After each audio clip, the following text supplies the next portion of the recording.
এই পাখিটার নাম কি জানি না, মনে হয় ডুপি পাখি নাকি। তো প্রত্যেকদিন এই সাইডের ঘুম থেকে উঠে এই সাইডের দরজাটা খুললেই এটাকে দেখা যায়। এটা মনে হয় এখানেই থাকে। এটা বলতে আরও এক দুইটা থাকে, এখানে 3-4টা এরকম পাখি আমি প্রত্যেকদিন সকালবেলা দেখি। তো সকালটা একদম ঠান্ডা হয়ে আছে। আজকে অনেকটা সকাল ঘুম থেকে উঠেছি, কারণ আজকে নিধির এক্সাম আছে। তো একটু তাড়াতাড়ি ঘুম থেকে উঠেছি, কারণ রান্নাটা শেষ করে যাব বলে, তার জন্য।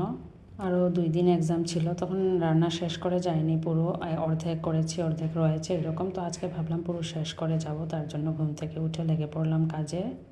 তো বাসি কাজ করে স্নান টান করে এসে গেলাম। তো ঠাকুরের বাসন টাসন ধুয়ে তুলসী মাকে স্নান করিয়ে নিলাম। তো এখন পুজোটা দিয়ে দেবো। আজকে গাছে একদম ফুলই নেই, তো তুলসী পাতা নিয়ে নিলাম।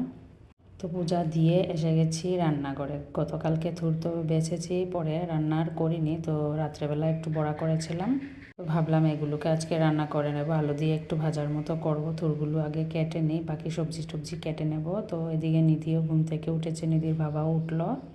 ভাবলাম বিছানাটা গুছিয়ে নিই। তো গতকালকে আমরা এই বিছানায় ঘুমিয়েছি, তো ওই বিছানায় ঘুমাইনি। তো বালিশ টালিশ নিয়ে বিছানা টিছানা গুছিয়ে নিধিকে উঠিয়ে ফ্রেশ ট্রেশ করিয়ে স্নান করিয়ে এই যে নিয়ে আসলাম। তো নিধিকে নিধির বাবাই উঠিয়েছিল, তো তারপর ফ্রেশ ট্রেশ করিয়ে স্নান করিয়ে নিয়ে আসলাম। তো এদিকে আমার রান্নাও মোটামুটি হয়েই গেছে। এই যে রান্না করলাম তিত করলা ভাজা, তারপর থুর আলু দিয়ে একটু ভাজার মতো করলাম। আর এদিকে গোটা পটল রান্না করলাম একদম পাঁচফোড়ন আর গোটা গরম মশলা সম্বাস দিয়ে, আর একটু ছানা করেছি, ছানাটা এটার মধ্যে দিয়ে দিচ্ছি। তো এই রান্নাটা খেতে ভালোই লাগে, পটলের রসা বলো আর যাই বলো, একদম মাখা মাখা করে করব। তো এটা নিরামিষের মধ্যে খেতে ভালোই লাগে। আজকে শনিবার, নিরামিষ রান্নাবান্নাই করলাম সব কিছু।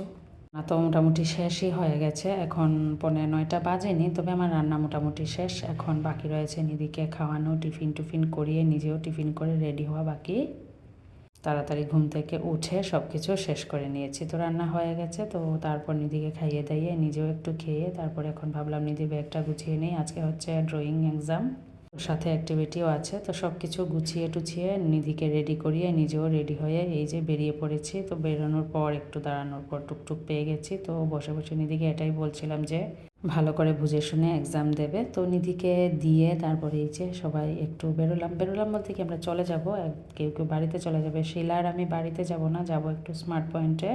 তারপর আমরা সবাই চললাম। তো শ্রীপর্ণার বাড়ি স্মার্ট পয়েন্টের এখানেই। তো সবাই একসাথেই চলছি, যার যার বাড়িতে যাবে যা তারা। আর আমরা একটু স্মার্ট পয়েন্টে চলে এসেছি, আমি আর শিলা। তবে শ্রীপর্ণা বলছিল তাদের বাড়িতে যেতে, তার জন্য স্মার্ট পয়েন্টে কাজ সেরে তো তাদের বাড়িতে চলে এসেছি। এই যে আজকে প্রথম আসলাম তাদের বাড়িতে, আর কোনো দিন আসিনি। তো শ্রীপর্ণা এসে চেঞ্জও করে নিয়েছে। তো আমরা আসলাম, আসে ভাবলাম একটু বসি, কারণ এক্সাম টাইম 2 ঘন্টা, আর 2 ঘন্টা স্কুলে বসে থাকা সম্ভব হয় না, ভালো লাগে না আর কি, আমরা তো বসে থাকি না। তার জন্য তো যাওয়ার পর শ্রীপর্ণা প্রথমে শশা দিল। তো শশা শিলা খায়নি, ওর কাশি বলে। আর আমি তো শশা একদম খাই না, আমার ভালো লাগে না। তারপর চা দিল, তো খেয়ে একটু সময় গল্প আড্ডা করে তারপর রওনা দিলাম। তারপর শিলা বলল চলো আমার দিদিভাইয়ের বাড়ি থেকে, মানে শিলার ননাসের বাড়ি থেকে। তো ওইখানে আসলাম, ভাবলাম এখনও অনেকটা সময় আছে ঘুরে আসছি। তো ওইখানে আসার পর আবার চা দিল, তো এখানেও বসে বসে চা খেলাম। তো সকাল থেকে 3বার চা খাওয়া হয়ে গেছে, বাড়িতে একবার খেলাম, ওইখানে খেলাম, এখানে খেলাম। তো চা খেয়ে এই যে শিলা দেখো নিচেই বসে গেছে পান খেতে, এত পান খেতে পারে শিলা। তো যাই হোক, পান খেয়ে আর বসিনি, স্কুলে রওনা দিয়ে দিয়েছিলাম। তারপর গিয়ে একটু সময় দাঁড়ানোর পর ছুটি হয়ে গেছে বলতে এক্সাম শেষ হলো। তারপর তাদেরকে নিয়ে এখন বাড়িতে যাচ্ছি। তো ব্লগটা এতটুকুই থাক, সবাই ভালো থাকবেন, টাটা।